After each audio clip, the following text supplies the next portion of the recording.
Gamers, most of the time this show goes out just minutes after the biggest news of the week breaks, but not this time, because just minutes before we were about to lock down the edit, Rockstar made a big announcement. They sacked 40 people. Oh, and they also delayed GTA 6. I guess we should talk about that first. Yes, it's true. GTA 6 has officially been delayed yet again, since it was initially announced for a 2025 release before being delayed until May of next year. Now the game has been delayed until November 19th, 2026, which funnily enough is actually prime Call of Duty territory. So it'd be really interesting to see if Microsoft has the cojones to stick to their schedule or launch a little earlier to give GTA some breathing room. The announcement came as part of Take-Two's Q2 earnings call, where CEO Strauss Zelnick said in prepared remarks that the delay would be, quote, giving the team some additional time to finish the game with the high level of polish players expect and deserve. Rockstar has our full support, of course, and we are confident they will deliver an unrivaled blockbuster entertainment experience, end quote. During the QA component of the earnings call, Zelnick addressed a question regarding what drove motivations for the delay, saying, quote, the drivers are a desire to deliver as perfect an entertainment experience as we possibly can and to try to live up to consumers' extraordinary expectations and then exceed those expectations. It's always painful when we move a date. We have done so occasionally in the past and we've never regretted it. In retrospect, I would like to point out that we have certain competitors that in the event where more polish was required and it required slipping a date,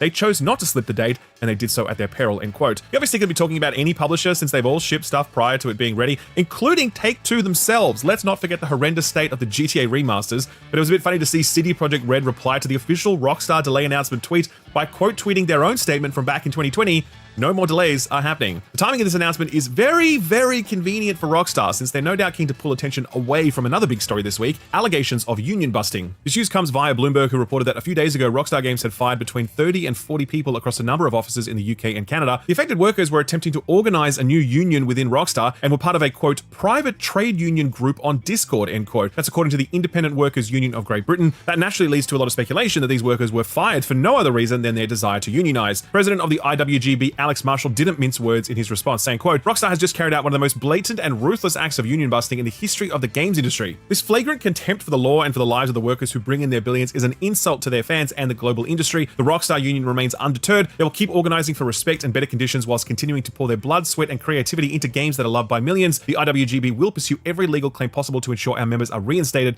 and receive interim relief, end quote. The official IWGB Twitter account followed up by saying, quote, we won't back down and we're not scared. We will fight for every member to be reinstated, end quote. To summarily sack that many people is a really big move, and to do so in the UK is an even bigger move, given that the UK has very, very strict anti-union busting laws. That immediately threw open the question, why the hell did Rockstar do this? And if it is union busting, how the hell did they think they could get away with it? Take-Two Director of Communications Alex Lewis issued a statement on Rockstar's behalf saying that the firings were, quote, for gross misconduct and for no other reason. We will fully support Rockstar's ambitions and approach, end quote. That's all they said on the matter at the beginning, and obviously that doesn't tell us anything at all. Subsequent reporting from Bloomberg provides more detail, with Rockstar alleging that the workers were sacked for sharing confidential information. In a statement to Bloomberg, Rockstar said, quote, last week we took action against a small number of individuals who were found to be distributing and discussing confidential information in a public forum, a violation of our company policies. This was in no way related to people's right to join or engage in union activities, end quote. Bloomberg would go on to detail that all of the affected workers were part of a private Discord where they were discussing unionization, and that union organizers were also in the same Discord, despite the fact that they were not employees of Rockstar. And this is where things get tricky, because we have absolutely no idea what information was shared in that Discord, but if so much as one cheeky screenshot or one reference to an unannounced character or a scenario or anything present in the game was discussed, then technically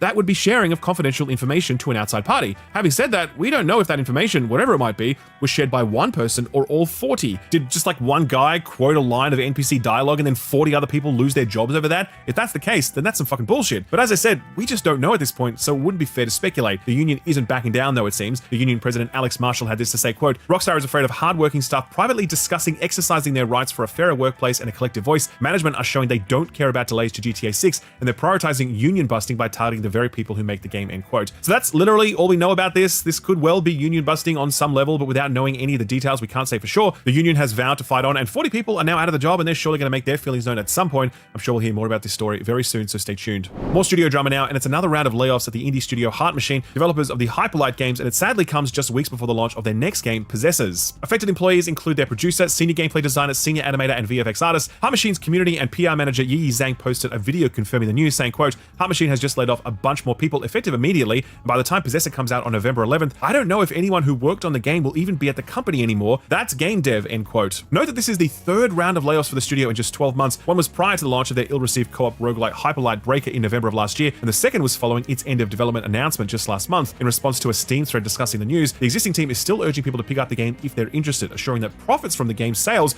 would go to the right people. A full statement from Alex Preston, Heart Machine's creative and design director, reads, quote, all team members on Possessor who are scheduled to receive profit share on the title, regardless of if they no longer work here or remain at the studio, will still receive it, end quote. Tyler Hutchinson, the studio's narrative director, followed up by saying, quote, as a developer who is slated for layoff, please buy this game, end quote. He goes on to say that buying and playing the game celebrates the talents of those who contributed, but the game selling well also bodes well for the future prospects of laid off team members, and that there's no need to act in defiance of their publisher Devolver Digital, as they bear no responsibility for the layoffs. And yeah, it is important to remember that while many layoffs we report are the result of greedy upper management, sometimes it's just a simple case of studios running out of money. I imagine that was sadly the case here with Heart Machine. Their big bet, Hyper Light Breaker, didn't make the best first impression when it released into early access last year, lacking the defining characteristics this studio is known for. And sadly, Possessors, the game that does appear to have that sort of stuff, is arriving just a little bit too late. Can't imagine there are many people left over at Heart Machine, so here's hoping that Possessors does well enough for them that the studio can stay afloat. One company not having any financial woes is Nintendo. They released their half-yearly earnings report, and they are happy to relay that they've sold 10.36 million Switch 2 consoles in 4 months, with Nintendo raising their full-year forecast to 19 million units,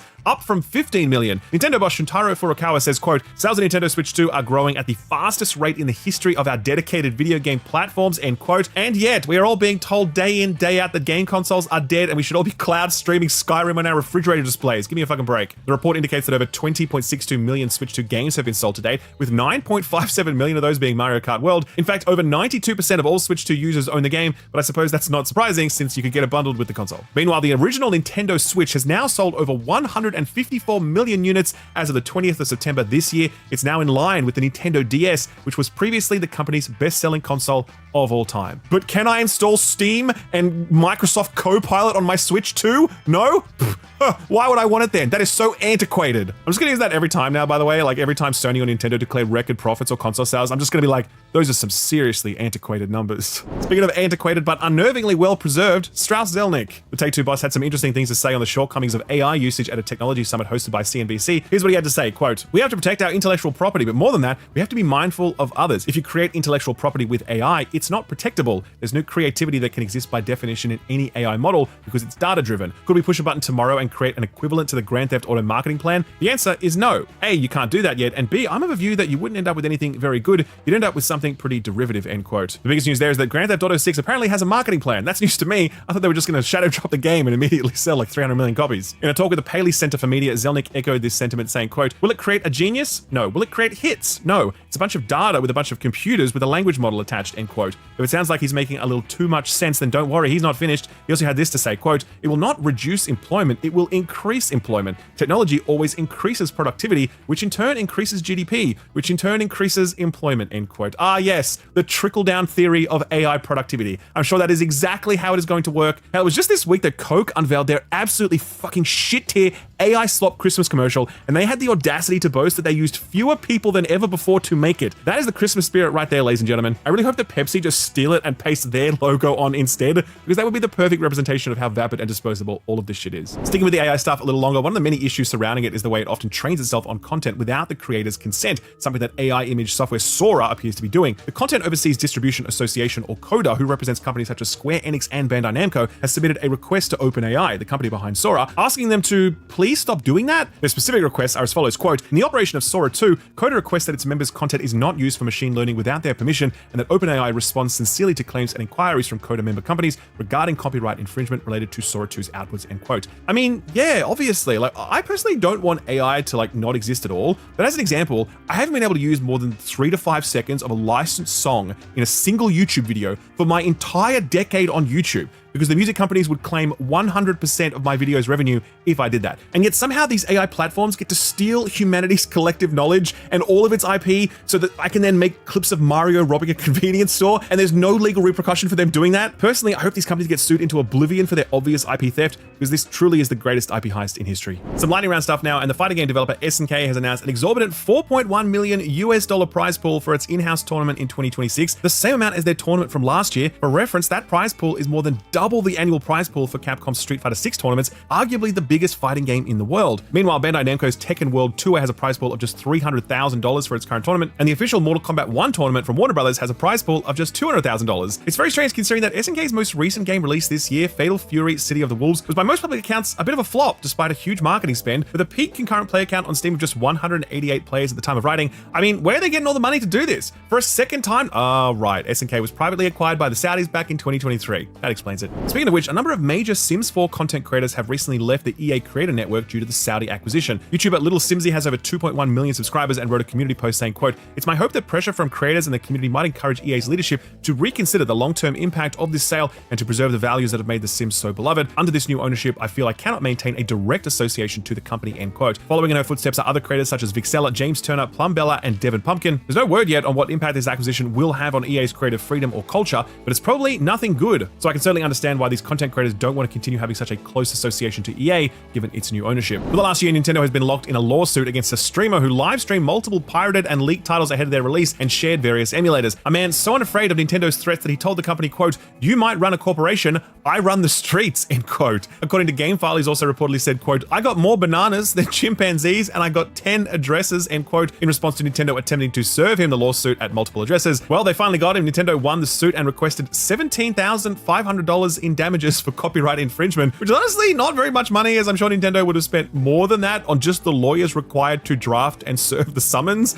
I think this guy lost the court case, but may have won the war. The case that Nintendo didn't win was the one surrounding their push to patent the monster capture mechanic in Japan, filed amidst their ongoing Pal World lawsuit. According to Games Fray, the rejection came after a third-party submission of prior art from titles including Monster Hunter, Ark, Craftopia, and even Pokemon Go that demonstrated that the company's, quote, "claimed technique lacked an inventive step," end quote. Do note, however, this follows Nintendo successfully obtaining 2 patents in the US in September this year relating to, quote, "summoning a character and letting it fight another," end quote. Absolutely absurd, but it seems as though that patent is also being re-examined, thank God. This news comes again from Games Fray, who report that the US Patent Office are reopening consideration for the patent because of 2 previously published patent applications, one from Konami filed back in 2002, the other Nintendo's own from 2019. While a re-examination doesn't mean the patent will get revoked, it's certainly a possibility, so here's hoping. Hey, imagine if you could just vote to have the worst microtransactions removed from your favorite game. Well, believe it or not, if you're a RuneScape player, you can do just that right now, as developer Jagex announced a vote that hopes to eliminate its most egregious microtransactions. The poll was slated to run until the 11th of November and is seeking 100,000 votes to pass a proposal for the removal of various things, such as a treasure hunter, a daily activity in which players could use earned or purchased keys to open chests and get random items, a feature so contentious that the poll has already soared past the 100,000 votes required. Jagex says, quote, "Not only does this represent a significant reduction in MTX offerings, but it also represents a move to an integrity-led future for RuneScape. While the systems have been a major part of how we fund the game historically, this has come at the cost of something precious, the integrity of our game," end quote. The developer has an established history of polling its community to decide on major changes to the game, and that seems to be working very much in their favor, with old school RuneScape currently being one of the biggest MMOs you can play right now. Will Blizzard conduct a similar poll? I think we have more chance of Molten Core freezing over than that. Embark says Arc creators will prioritize visual identity over novelty cosmetics, according to an interview with PC Games N. The game's design director, Vidigal Watson, says, quote, "We're pretty protective of making sure that anything that goes into the game fits within the visual identity, fits within the tone, fits within the setting. We would never say make a Santa Claus outfit, but we may make something that is of our own tone and our own aesthetic that evokes Santa Claus," end quote. See, that's how Destiny used to do it, but next season we're getting actual Star Wars skins. Count me out of that stuff, thanks very much. Some quick sales milestones to top things off. Dispatch, the episodic superhero comedy drama from former Telltale developers, has sold 1 million copies in just 10 days. Well deserved, I think. I played episode 1 of this and absolutely loved it, and Austin had really nice things to say about it in his review. Notably, he only played up to episode 4 before that review went live, but episodes 5 and 6 just released this week, and he says he's very much looking forward to checking them out. I am as well. Not for nothing, but we also have the game's director joining us for this week's episode of the Friends Per Second podcast. We chat about the phenomenal success of the game, what it was like to rope in YouTube talent like Moist Critical and Jacksepticeye, and we try to get him to commit to a sequel. Were we successful? Find out by hitting the subscribe button and dinging that notification bell so you'll know the minute that video goes live. Pivoting back to Arc Raiders for a moment, last week it hit the ground running with over 264,000 peak concurrent players on Steam, but that number just kept rising every day. Eventually it reached a peak concurrent player count of over 350,000 players. No sales figures have been released yet, but with those numbers and with a 90% very positive rating with over 25,000 user reviews, I imagine Embark is feeling pretty chuffed with this result. One last bit of studio news now. Fantastic Pixel Castle, the studio helmed by Greg Street of Blizzard fame, who had hoped to make the next big MMORPG, is officially closing shop. Seemed like only a matter of time after NetEase pulled funding for the project in early October, and the studio scrambled to try and find another publisher, but no dice it seems. Street took to LinkedIn to announce the news, quote, "Fantastic Pixel Castle will close its doors on November 17th. While there is still a chance we can secure funding after that date, it will depend on how much of the team remains. But we'd love to make our game our first priority is to help our developers find employment, whether that's at indie studio Fantastic Pixel Castle 2.0 or at many of the other fine and hopefully stable game and tech companies out there," end quote. Another MMO prospect bites the dust. But hey, apparently Guild Wars 2 2 is in pretty good shape right now, at least according to Austin, who just uploaded his annual expansion review. You'll find a link to that below the like button. You know what else you'll find below the like button? A link to our website, thisweekinvideogames.com. It is a fully staffed, fully independent outlet that delivers you daily news, reviews, previews, columns, and op-eds. All of it is 100% ad-free with the added cherry of no clickbait, no SEO slop, and no AI written articles. It is 100% reader funded, which means that even if you're signed up as just a free member, you are never going to see a single ad pop up or otherwise. Just good, clean daily coverage that keeps you up to date with what's going on and helps you go deeper than we have time for in this weekly roundup. Sign up for free or become a paid supporter for even more benefits like exclusive newsletters or features. Visit thisweekinvideogames.com. And now back to the video. So what got announced or delayed this week? Well, by far and away the most exciting one for me is Warhammer Survivors, a Vampire Survivors style reverse bullet hell adaptation of both the 40k and Age of Sigmar variants of the IP, developed by bolt gun developer Auric Digital in partnership with the original Vampire Survivors developer turned publisher Ponkel. If there's one thing you need to know about 40k, it's that it involves space marines gunning down endless swarms of enemies. So it is a match made in heaven for this genre, if you ask me. This one's slated for sometime in 2026, Steam only for now, but I wouldn't be surprised if it comes to everything else too. Meanwhile, Brandon Green, aka Player Unknown, aka the guy who made PUBG, has announced a release date for his new procedurally generated hardcore survival game called Go Way Back. This one hits early access on November 20th on Steam. Speaking of Go Way Back, let's go all the way back to 2020. Do you remember a little COVID era defining video game called Animal Crossing New Horizons? Remember that one? Nintendo did. They announced a Switch 2 upgrade for this one coming on January 15th next year, which will be a paid upgrade with improved visuals and game chat support, but it's also launching alongside a free major 3.0 update for the game. I do not want to think about how many weeds I have on my island right now. Finally, Routine is a promising looking new sci-fi game being published by Raw Fury. Imagine a more action-oriented Alien Isolation with the analog space aesthetic turned up to 11, and you get the gist. They've announced a December 4th release date for this one. One delay announcement this week, and it's our radar pick from a little while ago, Unbeatable. It was meant to come out like tomorrow. Due to a last-minute quality assurance issue, the games had to be delayed. Apparently, the issue was so significant that it would have affected the console cert process, so the developers didn't want to mess around with that. They've committed to making sure it is fully ready to go before launch, so stay tuned for a new release date because they haven't announced one yet. So what came out last week? Well, Square Enix's Dragon Quest 1 and 2 HD 2D remake did pretty well for itself, which is no surprise given how well 3 did last year. Mighty 85 and Open Critic for this one with glowing reviews all round. But worth highlighting this more measured take from GameSpot, who gave it a 7 out of 10 and concluded, quote, ultimately my feelings towards Dragon Quest 1 plus 2 HD 2D remake boil down to, would I recommend it over Dragon Quest 3 HD or Dragon Quest 11? Well, no. Both of those games are far better experiences for both new and old Dragon Quest fans. There's some good times to be had, especially with Dragon Quest 2, but the games don't quite stack up compared with other recent Dragon Quests, even with all the new bells and whistles, end quote. There's something in that for a series of games that will demand 60 hours plus from you apiece. Best to start with a bang. Mortal Kombat Legacy, which is Digital Eclipse's newest interactive documentary collection, has also fared pretty well among critics with a mighty 84 on Open Critic, and that's unsurprising if you've checked out any of the previous collections they've put out. But that's not quite the whole story, unfortunately. The fighting game community has taken a lot of issue with input lag for the collected games, which exists for all versions, but it's worst on the PlayStation versions and least worst on Steam. But even so, on Steam, the user reviews are sitting at a mixed 45% with almost 600 reviews counted. Some of those negative reviews are referencing the input lag, but others are having issues with matchmaking, which the developers say they're working on. A rare fumble from this team, who usually have a pretty strong track record, but then again, fighting games are a very different beast from Digital Eclipse's usual wheelhouse. We had some rumblings about some missteps in Football Manager 26, and it kind of seems like it's played out that way in reviews. On Open Critic, it's sitting at a fair 73, with many of the critics recognizing the potential and new additions. The new user interface seems to be a resounding failure. Hopefully the spreadsheet heads can expect some updates to this one pretty soon. Europa Universalis 5 is the game we described as one of Paradox's Hail Mary plays last week, and it looks like they've clinched this one, at least as far as critics are concerned. Paradox's vocal fanbase, though, we'll have to wait and see on that one. On Open Critic, it's sitting at a mighty 87, which is a very good place to be. PC Gamer hit the nail on the head here by awarding it an 87 out of 100, saying, quote, this is Paradox's best suite of interlocking core game mechanics since Hearts of Iron 4. Europa Universalis 5 has mechanics so complex and multi-layered that any attempt at a casual description or concise critical observation threatens to get lost in the weeds of exceptions when it comes to, for example, population dynamics versus taxation control. It's definitively a new era of strategy game design, one where such detailed systems are in play that anything but an extensive discussion of each mechanic will miss some nuance, drawback, benefit, or connection to another part of the whole, end quote. Damn, that's a pretty good endorsement. Finally, we've got Hyrule Warriors Age of Imprisonment, which also dropped this week, and if you've followed any of these Dynasty Warriors spin-off games, then the reception here is probably no surprise to you, sitting at a strong 80 on Open Critic, with a mix of genre fans noting it as a high point, with non-fans once again noticing, hey, this game's really repetitive, so your mileage may vary. Here's GameSpot, who gave it a 7 out of 10 and flagged that if you're not really taken with this genre, then nothing here is going to change your mind, but concluded, quote, unique skills and sync strikes bring increased depth to its hack and slash histrionics, while elements of Tears of the Kingdom are smartly adapted to fit the Musou genre. The story doesn't feel essential enough to satisfy pure Zelda fans, but by ironing out its predecessor's performance issues and introducing a varied roster of rewarding characters, Age of Imprisonment marks a high point for the spin-off series thus far, end quote. So what's going out this week? Well, last week Shaw lured us into a false sense of security regarding the quantity of releases after Broketober, because we are back to an absolutely stacked week, and Call of Duty isn't even out yet. That's seemingly because a ton of the promising indies of the year saw this specific week as the time to get in before the madden of first-person first-person shooters arrived, but on the plus side, the diversity of new stuff here is really good. Something for everyone, really. Kicking things off on Friday, November 7th is a VR optional music action game, and weirdly, it's not the only VR optional music action game releasing this week. But we're talking about Thrasher first, which is the sequel to the excellent rhythm violence game Thumper, which came out back in 2016. This title is a bit more free-flowing in its gameplay, but no less hardcore and ominous in its whole vibe and visuals. Thrasher was originally released in 2023 for Quest and Apple Vision Pro, but now it seems like they're finally free of any exclusivity contracts, and it's arriving on Steam where you can play it with any headset your heart desires. Tuesday, November 11th brings a very promising 4-pack of indies, starting with Heart Machine's platform action game Possessors. We've been looking forward to this one since it got revealed, as we're big fans of their debut Hyperlight Drifter, but of course there's every reason to be more skeptical now, given how their Hyperlight Breaker early access thing went down, and now there's the latest round of preemptive layoffs that the studio has made, which we covered during the top half of the show. Still, you'd think that because Devolver Digital picked this one up, they saw something special in it, and as we went through earlier, the laid-off developers are still proud of this thing, and they're still encouraging people to pick it up, so it's there if you want it. We'll check back in on the reviews next week. If you'd like to do some possessing of a different kind, joining that one on Tuesday is a game called Goodnight Universe, where you experience the world through the eyes of a 6-month-old baby with psychic powers. It's part family drama, part thriller, as a shady organization tries to steal you away to conduct experiments. Oh, and also, the baby is played by Lewis Pullman, like the guy who played Bob in Top Gun Maverick, and the guy who played Bob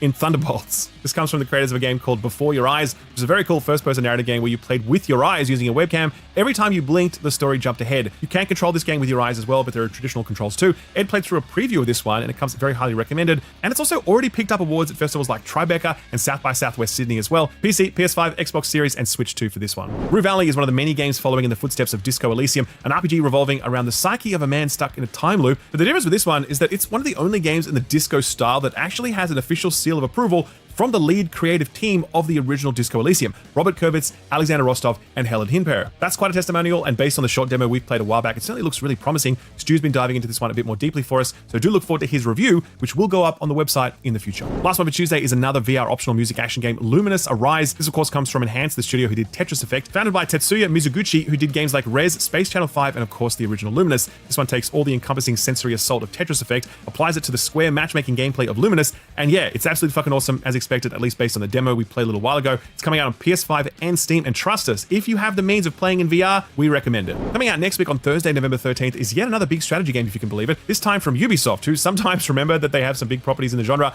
Anno 117 Pax Romana is the latest in the historical management series, which are primarily focused on economic simulation but have other elements too. This one's going to be set in Rome, if you couldn't already tell by the subtitle, and it'll be available for PC, PS5, and Xbox Series consoles. Also out next Thursday is Inazuma 11 Victory Road, which is hitting all platforms. It's a soccer-themed RPG from the very well-regarded Japanese studio Level 5. Like a lot of their most recent games, this one has been delayed several times. If the very successful release of Fantasy Life I earlier this year is any indication, those delays might work out very well for them in the long run. Now, I already talked about 2 really cool looking VR games this week, which is a rare occurrence for us, we'll admit. So I thought we'd just go all the way and do a third. So put this on your radar.